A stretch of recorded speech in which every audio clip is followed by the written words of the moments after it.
Kanji tuzi nye zonne dawa tamje bangbe je tambe che ne tunje ba gu damde la cha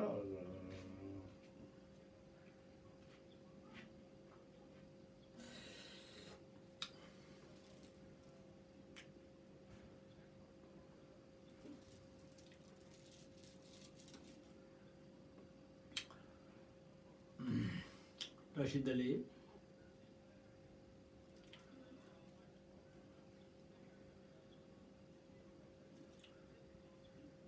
Today I'm going to talk about the reincarnations,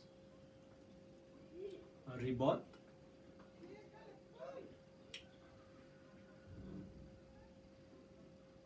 especially the 5 popular questions about the reincarnations. I says 5 popular questions because that question have been asked many times, especially during the meditations course. We have always there's a discussion question that I have been asked many times, and then that make me remind that today that I'm going to talk about that question, that 5 questions, and the answer of that questions. I'm trying to give my opinions and toward those questions by thinking that that will remind the friends, those who were in the coupons, and they will remember the those memories, those of their time in coupon during the course. Since 2010, I have been joining with a discussion group many times. I got opportunities to having a conversation and sharing our idea and thoughts with all the participants in the course. So actually I am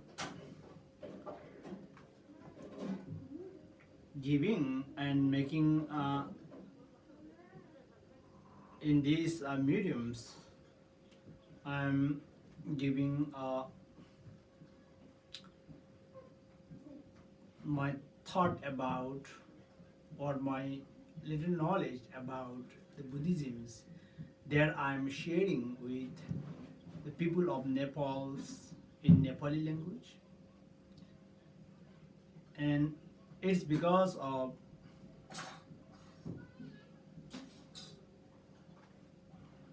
Kapche Lamas Tutin Sovarimburche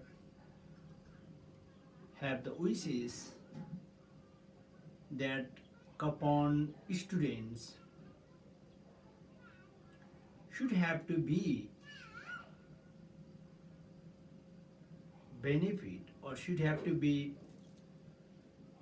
share their ideas or thought, there's knowledge about the Buddhisms, about the Buddhist philosophy that have been learning in the monastery.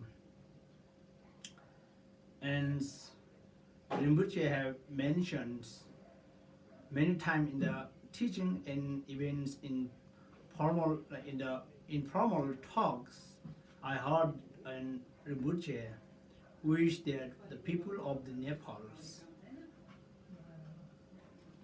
should have been teach the basic knowledge of Shakyamuni Buddha or the basic knowledge of Buddhism, because not understanding the very essence of Buddhism, people have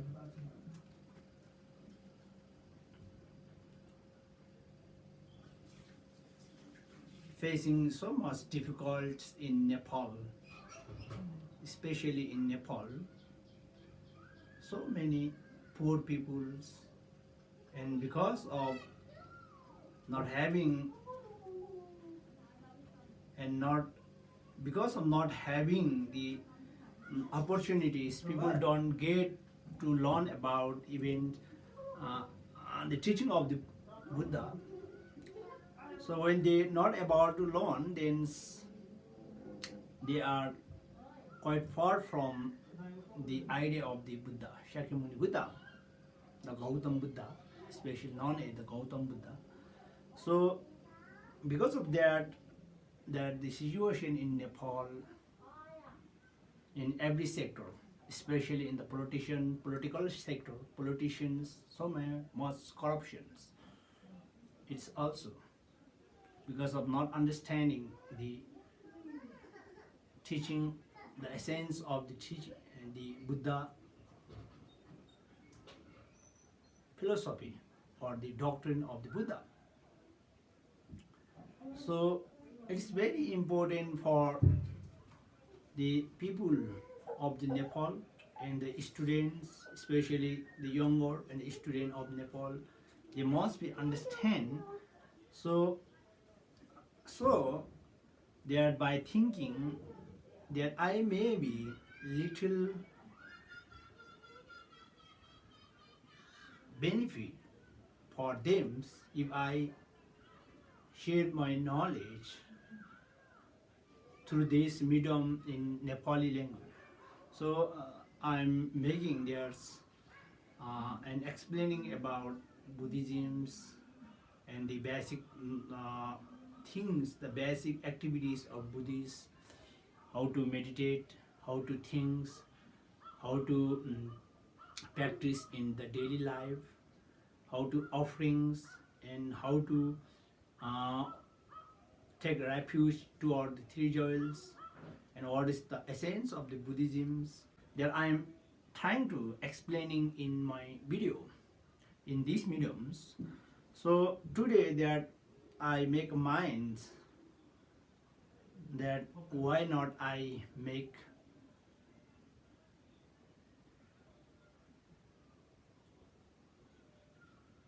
in English, because English everyone understand, even the younger student of Nepal, all the English Nepal student can understand. So that I thought that the about I thought that the reincarnations is also the rebirth is also related with the life, whether one believe in next life or not. This is individual's choice. But whether one believe or not, but that is the next life, according to the Buddhist point of view. So if that is next life, what is the main cause to be born in rebirth in human form? So what is the main cost? In what condition? What is our condition today depend on how we are yesterday. and how we will be tomorrow depend on how we are doing today. So it's all about the karma, and what kind of karma, the specific karma that make really to reborn in the human forms. In the teachings, the very essential things that once we have to understand is, I find that in the human life, when we have had this human life, staying morality, pure vow, even once take a single vow, you won't be able to, those who be able to stay in very pure in life. The very purity, the person who is staying in the purity most likely to be reborn in the human forms. The vow or the precept is like a boomies. It is like a field. The precept and the vow, that any vow that we took, the precept, staying in by having that vow, staying and preserve or having staying with purely with that vow is like having a or one one's feel or one land. If we have our one field or one personal land, we can cultivate anything that we want. We can grow up anything that we want. From that land, that the private land, the private fields, we can do anything with that. We can make a house, we can cultivate a plant, we can cultivate a fruit, we can and the maize or anything that we want. And the pure that having that the land, the piece of good lands, we can do anything with that lands. We can produce anything in that very lands. Similarly, having the pure bow, any bow, any single even any single bow, to preserve or to practice purely even one single bow, staying in morality and purely is the main cause to be reborn in the human form. That is saying in the teachings. Having that very vow, that is the foundation of our life. Having pure with that vow, this foundation is having a pure morality, staying in the pure morality. So whoever, not only in the Buddhism, but Christianity, Hinduism, in any disciple or any person or any ordinary person who are staying in the morality, who are very pure for themselves, the person who even don't know any ideas about philosophy or religions, but who are staying in the pure morality, in the very pure persons, they are going to take a rebirth. That's what I understand. So anyone who is staying in the very pure, very clean, pure in the morality, in a vow, having a vow, that is most possible to having a rebirth, having a perfect human life, rebirth, next life. That is what I understand in the rebirth, the reincarnations. So here I have the 5 questions. This is a answer of the first questions.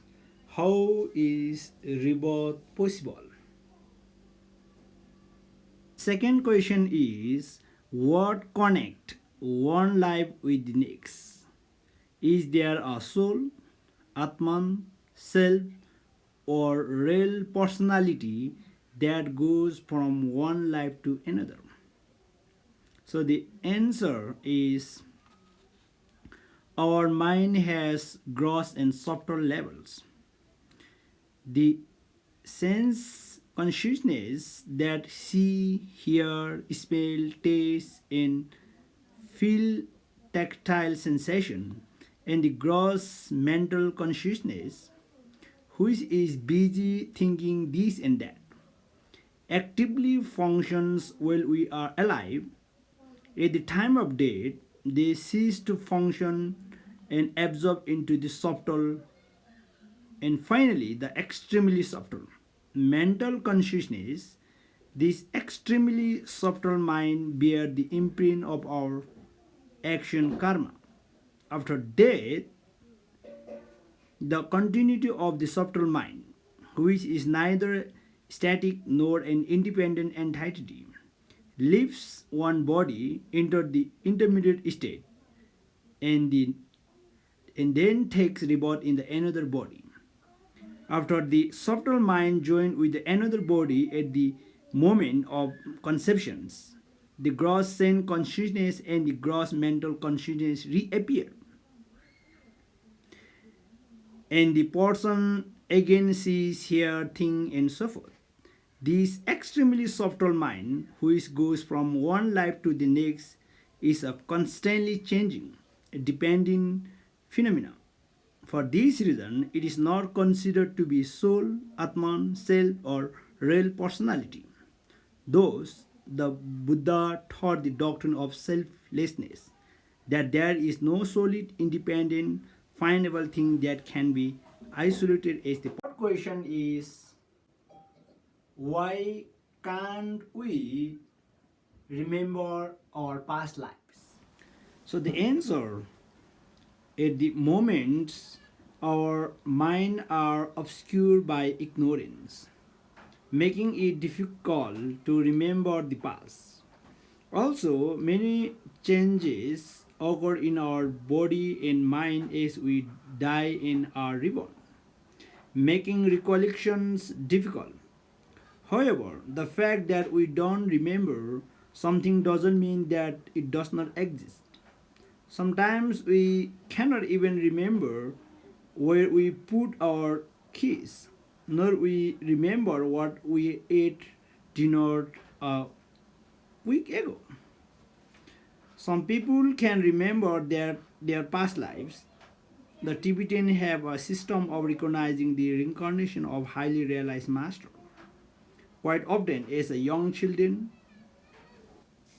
some ordinary people have also had a past life recall, sometime in meditation or through hypothesis.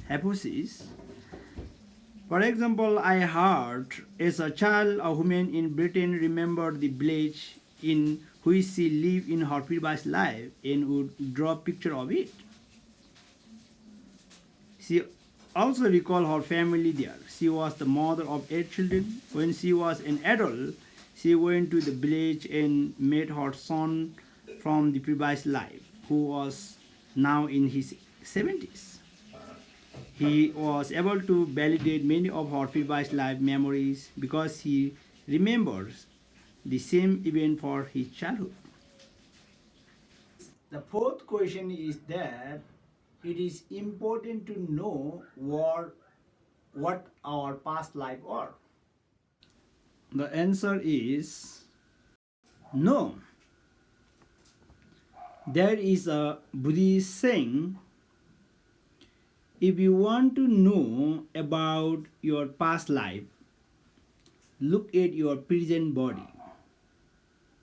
If you want to know your future life, look at your present mind.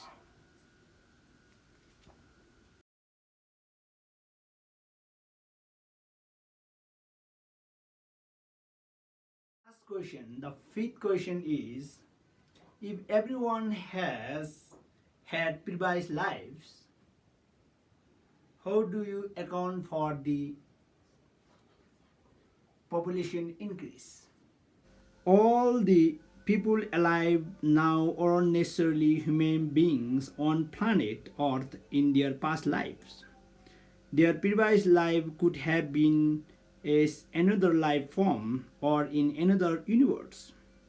Earth is a tiny speck in the universe, and Buddhists believe that there is a life in other places. Also, an animal, for example, could die and be reborn as a human beings because of their karma, many lifetime karma.